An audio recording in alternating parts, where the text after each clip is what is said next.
কাকে ভালোবাসে বেশি? আমার সন্তান আর আমার স্ত্রীরাই আমার কাছে জীবন। বৃষ্টি আসলে পানি পড়ে, মাকে ওই ঘরে থাকতে দিয়েছে, আর সে থাকে অনেক ভালো একটা বাসায়। রাত্রে যে আমাকে বললো যে রাস্তা দিয়ে আসার সময় তাকে কি যেন একটা কামড় দিয়েছে, ভাবি সত্যি কি তাকে সাপে কামড় দিল নাকি? আবার তাকে বাঁচানো সম্ভব যদি তার পায়ের কাছে কেউ দাঁড়িয়ে থাকে। সমস্ত বিষগুলো ঝেড়ে আমি তার শরীরে দিয়ে দিব, সে মারা যাবে এবং সাপে কামড়কৃত ব্যক্তি বেঁচে যাবে। আপনি তো অনেক ভালোবাসেন আপনার স্বামীকে, হ্যাঁ, কিন্তু এই একটা কাজ, যদি আপনি আপনার স্বামীকে ভালোবাসেন, একটু প্লিজ যান না, আমরা বিষগুলো আপনার শরীরে দেই, আপনি মারা যান আর আপনার স্বামী বাঁচুক। এক ব্যক্তি তার মাকে দেখতে পারতো না, তার মাকে পছন্দ করতো না, তার মা, তার বৃদ্ধ মা বৃদ্ধ হয়ে গেছে, তাকে এমন একটি ঘরে আশ্রয় দিয়েছে যে এই ঘরটি জীর্ণ শীর্ণ। বৃষ্টি আসলে পানি পড়ে, মাকে ওই ঘরে থাকতে দিয়েছে, আর সে থাকে অনেক ভালো একটা বাসায়।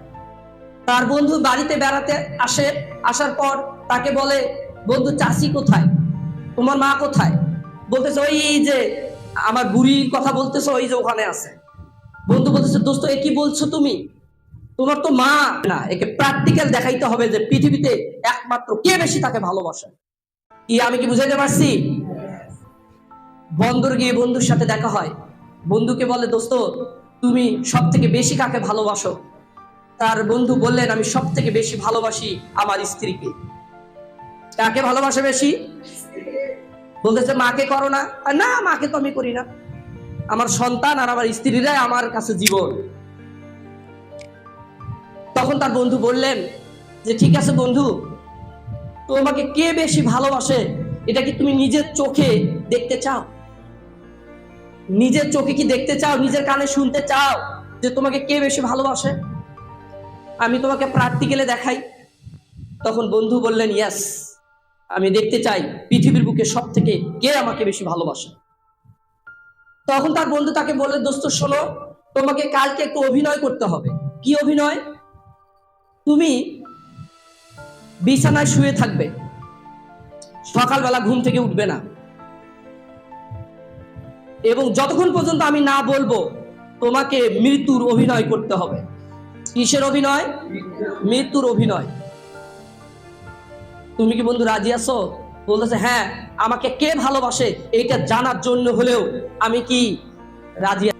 সকাল হয়ে গেছে, বন্ধু তো ঘুম থেকে ওঠে না। তার স্ত্রী ডাকলো, এই ওগো ওঠো, সকালবেলা উঠতেছো না কেন তুমি?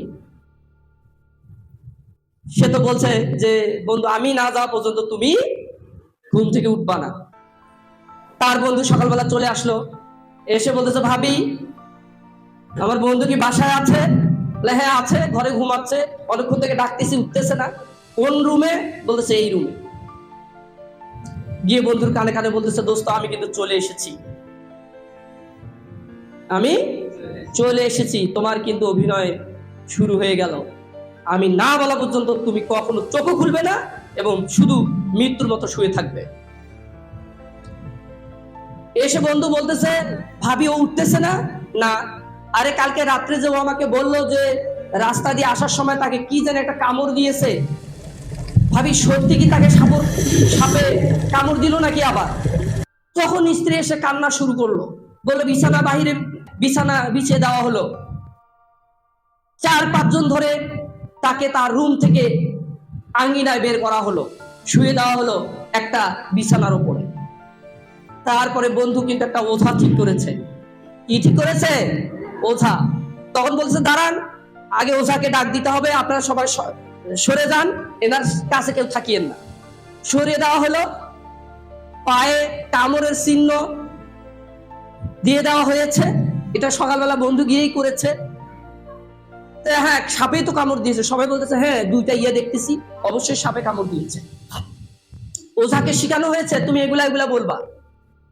ওঝা এসে বলতেছে, সর্বনাশ, এটা এমন একটি বিষধর সাপ কেটেছে, এইটা ভালো করা কোনো মতেই সম্ভব নয়, তবে একটা উপায় আছে। এটাকে সুস্থ করার কি আছে? কি আছে? একটা উপায় আছে। তখন স্ত্রী বলতেছে, তাড়াতাড়ি বলেন কি উপায় আছে, আমি একটু দেখতে চাই। আমার স্বামী মানে সেই কান্না, ও মুখের বাপ তোরা মরি গেলে মুই, বোঝেন নাই বিষয়? করুণার কিছু থাকে না, করুণা করে না, করুণা করে কান্না শুরু, মানে এত বেশি ভালোবাসে। তখন ওঝা বললেন, তাকে বাঁচানো সম্ভব যদি তার পায়ের কাছে কেউ দাঁড়িয়ে থাকে, সমস্ত বিষগুলো ঝেড়ে আমি তার শরীরে দিয়ে দিব, সে মারা যাবে এবং সাপে কামড়কৃত ব্যক্তি বেঁচে যাবে। এই কথা শুনে স্ত্রী একটু ছাই খাওয়া শুরু করলেন। সবাইকে ঘোষণা দেওয়া হলো, এমন কি কেউ আছেন যে এই সাপের কামড়ের এই রোগীটাকে বাঁচাবেন? ওঝা বলতেছে যে সমস্ত সাপের বিষগুলো আমি কি করব, তার শরীরে পায়ের কাছে এসে দাঁড়াবেন, বিষগুলো তুলে তার শরীরে দিব, সে মারা যাবে আর ইনি কি বাঁচবে। প্রথমে শুরু করা হলো সন্তানদের। আম্মু তুমি তোমার বাবাকে খুব ভালোবাসো? হ্যাঁ, আমি আমার আব্বাকে খুব ভালোবাসি।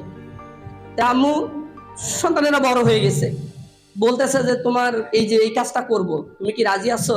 না, আমি আমার আব্বার জন্য মরতে পারবো না।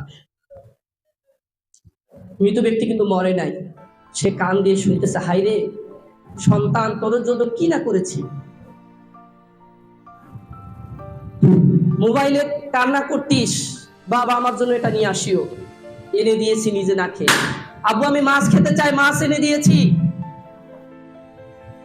আর এক সন্তানকে জিজ্ঞেস করা হলো, আব্বু তুমি কি এটা করতে চাও? কয় না, আমার আব্বু মারা গেছে, যাক, আমি নতুন করে জীবন গঠন করতে চাই।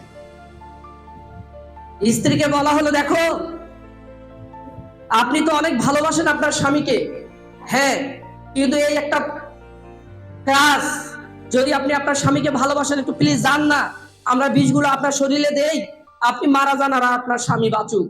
কয় না, আমি এটা করতে পারবো না, আমার সন্তানেরা আছে, একজন না হয় চলে গেছে, আমি আমার সন্তানকে নিয়ে কি সারা জীবন কাটিয়ে দিতে চাই। বন্ধু বললেন, ভাবি দাঁড়ান না, একটু প্লিজ দাঁড়ান, আমার বন্ধুকে আমি একটু ভালো দেখতে চাই, আপনি দাঁড়ান, বিষগুলো আপনার শরীরে। কখনোই না, বন্ধু জোর করলেন, কখনোই সে স্ত্রী ওই পায়ের কাছে আর যায় না। ওখানে গেলেই তো বিষ উঠবে, বিষগুলো ঝেড়ে আমার শরীরে দেবে, আমি তো মারা যাবো। সবাইকে জিজ্ঞেস করা হলো, কে আছেন এই কাজটা করবেন? সবাই বলতেছে যে তার স্ত্রী পুত্ররাই জীবন দিতে রাজি নাই, আমরা পাড়া প্রতিবেশীরা কি করব? তখন বললেন, কে এমন আছে যিনি এনার জন্য, আর কে বাকি আছে, কোন ওয়ারিশ আছে এনার জন্য? তখন গ্রামের লোকেরা বলতেছেন, এনার দুঃখিনী একজন মা ওই যে কুটির ঘরে আছে, ওই মা দুঃখিনী আসার জন্য কত ছটফট করতেছে যে আমাকে কেউ নিয়ে যাও, আমাকে কিছু নিয়ে যাও, গায়ে দুর্গন্ধর কারণে কেউ আর কাছে যাচ্ছে না, ওই মা দুঃখিনীকে নিয়ে আসতেছে না। পরিশেষে দুইজন চলে গেলেন, সেই মাকে কাছে নিয়ে আসলেন। আসার পরে ওই বুড়িমাকে বলা হচ্ছে যে আপনার সন্তানকে সাপে কেটেছে, সুন্দর একটা উপায় আছে, এই উপায়টা যদি করা যায় আপনার সন্তান কিন্তু বেঁচে যাবে। তখন মা দুঃখিনী কি বলছে জানেন? বলতেছে, বাবা কি উপায় আছে, আমার সন্তানকে আমি দেখতে চাই। তখন তার বন্ধু বলতো যে আপনাকে তো শরীরে হাত দিত, সে পেটাইতো, আপনাকে অনেক মনে কষ্ট দিয়েছে, আপনাকে ভালো খাবার দিত না, আপনার ভালো পোশাক দিত না, তো ও মরে যাচ্ছে, যাক, তা আপনি কেন তাকে বাঁচাইতে চাচ্ছেন? হয় না বাবা, এটা আমার সন্তান, যত কষ্টই দেখ, এটা আমার সন্তান, আমি চাই না আমার সন্তানের কোনো ক্ষতি হোক। বুড়িমা ঠিক আছে, তাহলে একটা কাজ করেন, আপনি পায়ের কাছে এসে দাঁড়ান, সমস্ত বিষগুলো আপনার শরীরে দেওয়া হবে, আপনার সন্তান বেঁচে যাবে আর আপনি মারা যাবেন। কয় বাবা আর দেরি করিয়েন না, আর দেরি করেন না, খুব দ্রুত আমাকে নিয়ে আমার সন্তানের পায়ের কাছে নিয়ে যান। আর ওঝাকে বলতেছে যে সমস্ত শরীরের বিষগুলো আমার শরীরে দিয়ে দেন, আমি আমার সন্তানকে দেখতে চাই, ভালো দেখতে চাই। পায়ের কাছে নিয়ে আসা হলো, কি ঝাড়বে ওঝা? আর শুয়ে থাকতে পারলেন না। ওই শুয়ে থাকা অবস্থায় দৌড় গিয়ে মার পা দুখানা ধরে কান্না শুরু করলেন যে পৃথিবীর বুকে যদি সেরা কেউ ভালোবাসে বা তার সন্তানকে ভালোবাসে, বিগত আর কেউ তাকে ভালোবাসে না। এটাই বাস্তব, এটাই ফাইনাল। প্রিয় বন্ধুরা, আমি বলতে চাই, মা বাবা যাদের পৃথিবী থেকে বিদায় নিয়েছে, আপনি মা বাবার জন্য অবশ্যই দোয়া করবেন, তাদেরকে যেন আল্লাহ তাআলা জান্নাত দান করেন। যাদের প্রিয়জন পৃথিবী থেকে বিদায় নিয়েছে, আমরা দোয়া করি তাদেরকে আল্লাহ তাআলা জান্নাত দেখ। এবং যাদের মা বাবা বেঁচে আছে, আজ এই হল রুম থেকে আমরা এমন একটি সিদ্ধান্ত নিয়ে যাব, যতদিন বেঁচে থাকবো মা বাবাকে বড় কথা বলবো না। রাজি আছি? রাজি আছি? প্রিয় বন্ধুরা, সফলতা আপনার এই জায়গাতে, সফলতা এই জায়গাতে। যারা মা বাবাকে ভালোবাসবে তারাই একদিন সফলতার শীর্ষ জায়গায় চলে যাবে। মা বাবার দোয়া ছাড়া আপনি সফল হতে পারবেন না ভাই।